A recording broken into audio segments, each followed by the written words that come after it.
31장에는 크게 이제 두 가지 이야기가 중심으로 좀 진행이 되어집니다. 하나는 이 하나님께서 말씀하셨던 성막에 관한 모든 것을 만드는 이들, 그러니까 쉽게 말하면 이제 장인들에 관한 이야기와 또 안식일에 관한 이야기를 다시 한번 좀 언급해 주시면서 오늘 이 31장은 두 가지로 좀 나뉘어서 기록되고 있습니다. 우선 이제 장인들에 관한 이야기를 보시게 되면 부살렐과 오홀리압이라고 하는 두 사람이 좀 강조돼서 설명은 되고 있습니다. 그러니까 2절부터 5절까지는 유다 지파의 홀의 손자였고 또 우리의 아들인 부살렐을 지명하여 불러서 그가 이제 이 모든 일들을 좀 감당할 수 있게끔 좀 인차지하고 있는 장면이 등장을 하고요. 그리고 6절에 보게 되면 또 단 지파에서 이 오홀리압을 세워서 아까 세웠던 그 부살렐과 함께하게 하고 또 지혜로운 마음이 있는 모든 자에게 지혜를 주어서 그들이 내게 명한 것을 다 만들게 할 것이라고 이야기를 합니다. 이 지혜로운 마음이 있는 자는 이미 한번 그 제사장의 의복을 만드는 장면 가운데서 언급이 된 적이 한번 있었습니다. 아무튼 지금 이 부살렐과 오홀렙이라고 하는 이 두 사람을 이 모든 일을 감당할 수 있는 그러니까 대표적인 어떤 그 장인으로 세우고 그리고 그와 함께 할 수 있는 그 지혜로운 마음이 있는 자, 다시 얘기하면 성령에 감동되어 있는 자들을 통해서 이 성막의 모든 것들을 이제 만들게 되어진다. 그러니까 만들도록 하라라고 하는 그러니까 누구에게 이 일을 맡길 것인가에 관한 여호와가 모세에게 주신 말씀이 이 전반부에 좀 기록이 되어 있는 것이죠. 부살렐도 마찬가지고 오홀리압도 마찬가지고 이제 하나님의 영이라고 하는 부분 또 그것이 이제 지혜가 되어진다라고 하는 부분이 이 하나님의 이 성막을 짓는 이들에게 좀 강조되는 포인트인 것 같습니다. 그리고 이제 후반부 나머지는 안식일에 관한 기록이 12절로부터 17절까지의 기록이 좀 되어 있습니다. 그래서 안식일은 뭐 몇 가지로 지금 굉장히 강조가 되고 있는데 기본적으로는 안식일을 지키라라고 하는 명령이고 지켜야 하는 것이 하나님과 이스라엘 사이에 뭔가 표징이 되어지고 또 언약이 되어진다라고 하는 기본 바탕 속에서 이야기가 진행이 되어집니다. 또 그 가운데 하나님이 거룩하시기 때문에 그 날을 안식일을 거룩하게 하셨고 이 안식일을 거룩하게 지켜야 된다라는 그 이야기를 쭉 이렇게 진행을 하고 계세요. 그리고 마지막 17절에서 왜 이렇게 해야 되냐면 이것이 앞에 얘기했던 하나님과 이스라엘 사이 하나의 표징이 되어지는 것은 물론이고 또 하나님께서 6일 동안 천지를 창조하시고 7일날 쉬셨다라고 하는 그 하나님의 안식에 관한 그 창조의 질서가 지금 계속 이어지고 있다라고 하는 설명을 통해서 안식일을 이제 풀어가시고 있는 것이 좀 보여집니다. 그리고 마지막에 18절이 한 절이 등장을 하는데 이 18절은 하나님께서 시내산에서 모세에게 증거판 둘을 이제 주시는 장면을 기록하고 있는 것이죠. 증거판의 내용은 기록되지 않지만 증거판을 주셨다라고 하는 것을 한 줄로 요약해서 설명을 하고 있습니다. 그러니까 이 전체적인 구체적인 내용을 살펴보기보다 오늘은 이제 구조적인 측면에서 이 출애굽기 지금까지의 흐름을 좀 이해해 보려고 하는 건데요. 24장 12절부터 시작되었던 그 시내산에서 모세가 40일 동안 보낸 기록이 오늘 이제 끝마쳐지고 있는 장면입니다. 24장 12절에서 하나님께서 모세를 시내산으로 부르시고 그리고 그때 하나님께서 내가 너에게 이 앞서 얘기했던 계명과 율례들을 이제 돌판에 기록해서 주겠다라고 하시면서 시내산으로 모세를 부르시거든요. 그 올라간 모세가 40일 동안 시내산에서 머무는 동안 하나님께 어떠한 말씀을 들었는가가 지금 25장부터 오늘 31장까지 계속 이어져서 지금 기록이 되었던 거예요. 그리고 난 다음에 이제 오늘 그 시내산에서의 이 모든 40일 동안의 여정이 지금 마무리가 되고 있는 것이죠. 그 40일 동안 머무는 동안 하나님께서 모세에게 무슨 이야기를 해주셨는가에 대한 그 기록이 25장 1절로부터 30장 10절까지 그 첫 번째 이야기가 긴 호흡으로 좀 진행이 되었는데 그때의 내용의 핵심은 성막을 어떻게 지을 것인가에 대한 기본적인 내용을 먼저 설명을 해주셨고 그것이 끝나고 난 다음에 이제 어제 본문이었던 30장 11절로부터 오늘 31장 17절까지 6번에 걸쳐서 여호와께서 모세에게 말씀하여 이르시되라고 하는 것을 기록하면서 나머지 그러니까 총 7번 시내산에서 하나님께서 모세에게 주셨던 말씀을 기록하는데 첫 번째 것이 굉장히 길었던 거고 나머지 6가지는 좀 짧게 이제 호흡을 가져가면서 6번을 기록하는데 그 중에 4번이 이제 어제 본문에 속해 있었고 오늘 나머지 2개를 이야기하는데 그 첫 번째가 장인들에 관한 이야기고 두 번째가 안식일에 관한 이야기라는 거예요. 다시 한번 그 6가지를 정리해 보면 처음에는 속전에 관한 이야기, 계수할 때 속전을 내게 해라. 그리고 물두멍을 만들고 이제 거기에서 제사장들이 씻게 하라는 게 두 번째. 그 세 번째가 관유를 만드는 방법에 대해서, 네 번째가 향을 만드는 방법에 대해서, 오늘 이제 5번째가 장인들을 세워서 그들에게 이 일을 감당케 하라는 거, 그리고 6번째가 안식일에 관한 이야기였어요. 오늘 이 장인과 안식일을 조금 더 주목해서 좀 보고 그리고 전체적인 거를 마무리를 좀 지으면 좋을 것 같은데요.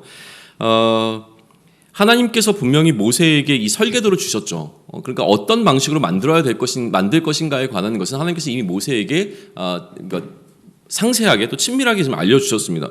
그런데 중요한 건 뭐냐면 그렇게 하나님께서 알려주셨다고 해서 그 일을 누구나 아무나 감당할 수 있었던 것이 아닌 것이 분명합니다. 지금 이것을 맡을 소위 얘기하면 기술자가 필요했던 것이죠. 그리고 그 기술이 있다는 것으로 끝나는 것이 아니라 그러한 재능과 달란트를 갖고 있었던 사람에게 필요한 것은 무엇이냐면 하나님께서 그에게 지혜와 총명과 지식을 주셔야 한다는 것이죠.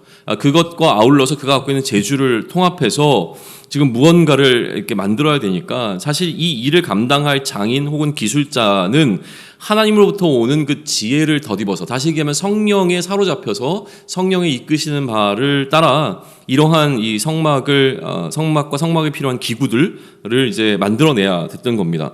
그러니까 재료만 귀했던 것이 아니라 이 성막은 그 재능을 갖고 있었던 사람을 통하여서 최고로 만들어졌던 것이 분명히 보입니다. 그러니까 좋은 재료들을 가지고 아무나 만든 것이 아니라 이 재료들을 가지고 가장 잘 만들 수 있는 사람에게 하나님께서 성령을 덧입히셔서 또 하나님이 원하시는 방식대로 이걸 지을 수 있도록 이끌어 가셨다라고 하는 것을 이 장인에 관한 기록을 통해서 우리는 볼 수가 있는 것이죠. 그런데 구조적으로 보게 되면 성막에 관한 이야기를 시작하실 때 하나님께서 가장 먼저 말씀하셨던 게 무엇이냐면 재료에 관한 부분이었어요. 그러니까 이스라엘 백성으로 하여금 예물을 바치게 하라. 그리고 이 예물을 가지고 성막의 재료가 되게 하는 것을 이제 첫 시작으로 잡았는데요.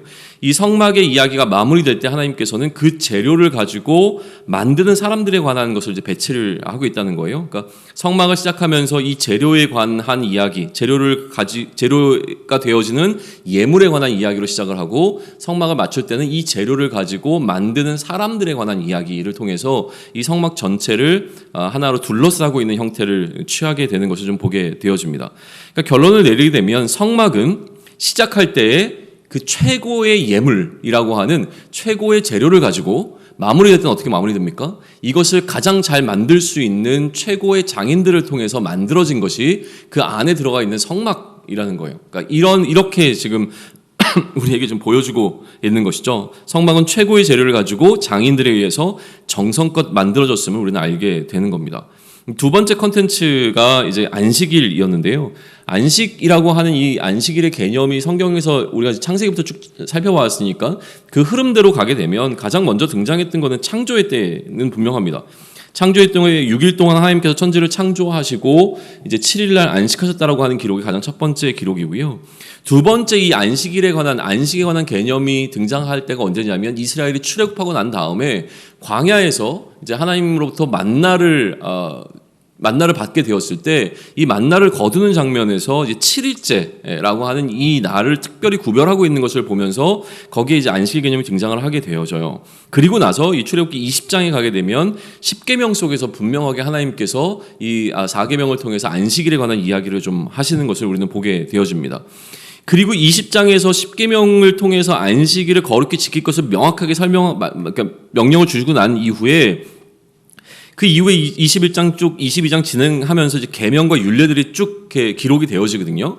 그리고 이 계명과 율례들을 다 말씀하시고 난 다음에 24장에 가서 하나님께서 뭐라고 말씀하시냐면 이렇게 내가 너에게 주었던 계명과 율례를 돌판에 새겨서 너에게 줄 거니까 시내산으로 올라와라 라고 하는 이 흐름으로 간 거란 말이에요. 그런데 정작 산으로 올라가서 그 돌판을 받기 위해서 올라갔던 모세가 하나님께 들었던 이야기를 다시 한번 재진술하는 이 25장부터 31장까지 기록 가운데서는 그 계명과 율례에 관한 이야기를 기록하고 있는 것이 아니라 성막을 어떻게 만들 것인가에 관한 이야기를 중심으로 기록해내고 있다는 거예요. 그러니까 이미 계명과 율례는 앞서 다 하나님을 통해서 설명이 되어졌고 시내 산에 올라가서 그 계명과 율례와 아울러서 더 중요하게 여겨지는 성막에 관한 이 설계도를 하나님께서 모세에게 알려주시는 것을 통해서 우리는 뭘 보게 되냐면 이 성막이 앞서 얘기했던 계명과 율례와 전혀 무관하지 않다는 것이죠. 그 모든 것이 지금 통합적으로 이해될 필요성을 좀 느끼게 되어지는데요. 그 모든 것을 뚫고 지나가는 키워드는 결국 거룩입니다. 그러니까 출애굽기 전체에서 또 나중에 뭐 레위기에서 더 강조가 되겠지만 가장 중요한 키워드를 꼽으라면 사실은 거룩이라고 하는 것을 꼽을 수 있을 거예요. 그러니까 거룩이라고 하는 것은 쉽게 얘기하면 구별되었다라는 의미입니다. 그러니까 하나님께서는 이스라엘을 거룩하게 구별하셨고 이스라엘을 구별하여 거룩하게 하셨다라는 것이 되는 것이죠. 그래서 그들 가운데 하나님께서 성막을 세우게 하셨는데 이 성막 자체를 굉장히 거룩한 방식으로 세우게 하셨던 것이 뭐 굉장히 중요하게 여겨지지만 더 중요한 포인트는 무엇이냐면 그렇게 세워진 성막 가운데로 하나님께서 임재하심으로 말미암아 이 하나님의 영광이 이 회막이라고 불리는 성막을 거룩하게 만들었다는 거예요. 이게 지금 이 성막을 기록하고 있는 과정 속에서 중요하게 하나님께서 주셨던 메시지이거든요. 그러니까 이스라엘을 구별해서 하나님께서 거룩하게 만드셨는데 진짜로 이스라엘을 거룩하게 하는 것은 무엇이냐면 그들 가운데 하나님이 거하시기 때문에 그들이 거룩해졌다라고 하는 거예요. 그리고 이렇게 하나님으로부터 거룩하게 구별된 이스라엘은 안식일을 거룩하게 지켜야 했던 것이죠. 그러니까 결국 안식일을 거룩하게 지킨다라고 하는 것은 무엇이냐면 하나님께서 거룩하게 하신 날을 인정하는 것입니다. 그러니까 하나님께서 이 특별한 7일 중에서 한 날을 거룩하게 하셨기 때문에 이 안식일을 우리가 거룩하게 지킨다라고 하는 것은 하나님으로부터 그 날이 거룩하게 구별되었다라고 하는 것을 인정하고 즉 하나님께서 구별하신 어떤 것을 우리 또한 인정하는 행위가 되는 것이죠. 만약 안식일을 부정한다면 하나님께서 거룩하게 하신 그 결정을 우리가 인정하지 않고 부인하게 되는 행위가 되는 것이에요. 다시 얘기하면 이스라엘에게는 이스라엘이라고 하는 정체성이 하나님으로부터 구별된 하나님으로 인하여 구별된 자들인데 하나님의 구별하심이라고 하는 이 사역을 인정하지 않는 하나님께서 안식일이라고 하는 것을 거룩하게 구별하신 그 날을 인정하지 않으면 결국 자기 자신의 정체성을 부인하는 결과를 가져오게 되는 이 연결고리가 있습니다. 그렇기 때문에 13절을 보시면 너는 이스라엘 자손에게 말하여 이르기를 너희는 나의 안식일을 지키라. 이는 나와 너희 사이에 너희 대대의 표징이니 나는 너희를 거룩하게 하는 여호와인 줄 너희가 알게 함이라.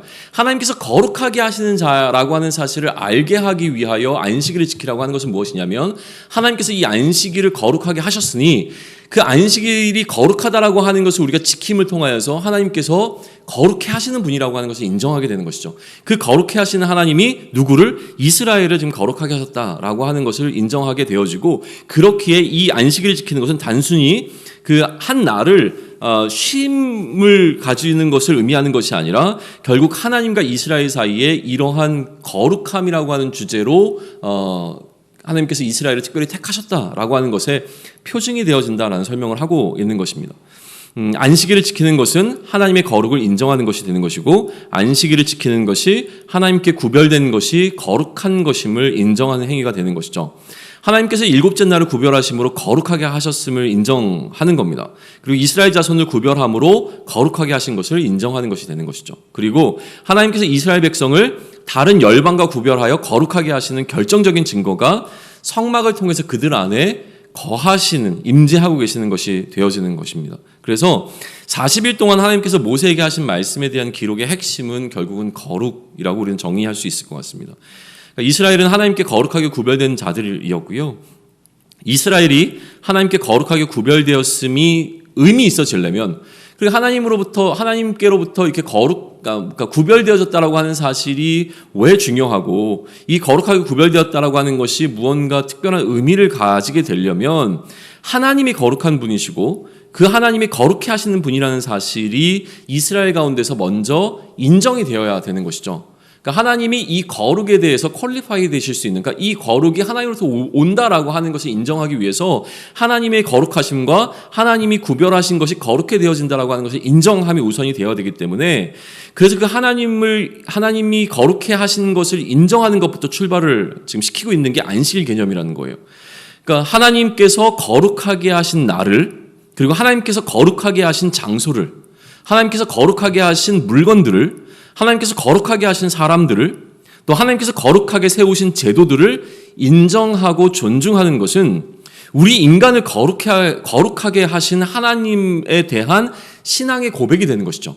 하나님께서 이처럼 우리를 거룩하게 하실 수 있는 분이라고 하는 것에 대한 신앙 고백적 행위가, 하나님께서 거룩하게 하신 날을 지키고 하나님께서 거룩하게 한 장소를 우리가 침범하지 아니하고 하나님께서 거룩하게 하신 자들을 존중하고, 이런 방식으로 이제 돌아가게 되는 겁니다. 그렇기에 안식일을 지키는 것은 하나님과 이스라엘 사이에 표징을 넘어서서 언약이 되어진다라는 설명을 하는 겁니다. 16절을 보게 되면 이같이 이스라엘 자손이 안식일을 지켜서 그것으로 대대로 영원한 언약을 삼을 것이니 라고 되어 있습니다. 이것이 하나의 약속이 되어지는 것이죠. 우리는 하나님께 거룩하게 구별된 자들입니다. 그렇다면 우리도 하나님의 거룩을 인정하는 신앙의 고백이 필요한 것을 깨닫게 되어집니다. 하나님께서 거룩하게 하신 것을 인정하지 않는다고 하는 것은요, 내가 거룩하게 되어진 것을 부정하는 행위가 되어진다는 거예요. 다시 한번요. 하나님께서 거룩하게 하신 것을 우리가 인정하지 않는다는 것은 내가 하나님으로부터 거룩하게 되어진 것을 부정하는 행위가 되는 겁니다. 왜냐하면 하나님의 거룩하게 하신 것에 대해서 우리가 그것을 인정하지 않고 존중하지 않기 때문에 내가 하나님으로부터 거룩하게 되어진 것 자체도 부정하게 하는 행위가 되어져서 하나님의 백성 가운데서 끊어지는 결과를 얻게 되어지는 것이죠. 무엇보다 우리의 구별은, 하나님께서 우리를 어떻게 구별하셨냐면 죽음으로부터 구별하셨습니다. 죽은 자들로부터 우리를 구별해내셨다고 하는 건 굉장히 중요한 사건인 거죠. 그러니까 하나님은 우리를 죽음으로부터 명확하게 선을 그어주셨어요. 그러니 이러한 구별된 자들이 하나님이 우리를 이렇게 구별하셨음을 존중하기 위해서는 결국 우리는 우리의 삶을 통해서 세상과 구별된 삶을 살아내야 되는 겁니다. 하나님께서 구별하신 삶의 질서, 세상의 질서를 따라가지 않고 하나님께서 구별하신 그 하나님의 질서대로, 하나님 나라의 방식대로 이 땅에 거하지만 이 땅에서 하나님 나라의 질서대로 살아가는 것, 이게 세상과 구별된 삶을 살아가는 것이 우리에게 주어진 삶이거든요. 그러니까 세상과 구별된 삶을 살지 않는다는 것은 결국 내가 죽음으로부터 구별되어 있는 것을 부정하는 행위가 되는 겁니다. 내가 오히려 하나님의 질서대로 살아가지 않고 이 세상에 거하면서 세상의 질서와 동일하게 살아간다는 것은 무엇이냐면 내가 하나님으로부터 죽음 가운데서 구별됨을 얻은 자라고 하는 사실을 부정하는 것이죠. 그러니까 이게 우리의 신앙의 고백이 되어진다라고 하는 것은 이스라엘 백성들이 안식일을 지켰던 것과 마찬가지로 그들이 하나님께서 세우신 성막의 모든 것들을 성실하게 이행해서 성막을 짓고 그 성막에서 행해지는 모든 일들을 준행했던 것처럼 이제 우리에게 중요한 것은 무엇이냐면 우리가 명확하게 선을 그어져서 하나님과 되어진 이후에는 세상의 질서를 따라가는 것이 아니라 하나님의 질서를 따라가야 한다는 것입니다. 이것이 우리의 신앙의 고백이 되어지고 우리가 그렇게 죽음으로부터 구별되었음을 선포하는 그것이 하나의 우리의 인정, 그러니까 하나님으로부터 구별됨을 인정하게 되어지는 행위가 된다는 것이에요. 세상의 질서가 아닌 하나님의 질서를 따름으로 말미암아 하나님께서 거룩하시고 또 하나님께서 거룩해 하시는 분이라고 하는 신앙 고백을 드릴 수 있는 오늘이 되기를 소망합니다. 그 하나님을 인해서 내가 구별되었음을 나의 삶을 통하여서 나타내고 내가 하나님으로부터 하나님으로 인하여 죽음으로부터 구별된 자라고 하는 것이 오늘을 살아가는 우리의 삶에서 감사가 되어질 수 있기를 축원합니다. 아멘.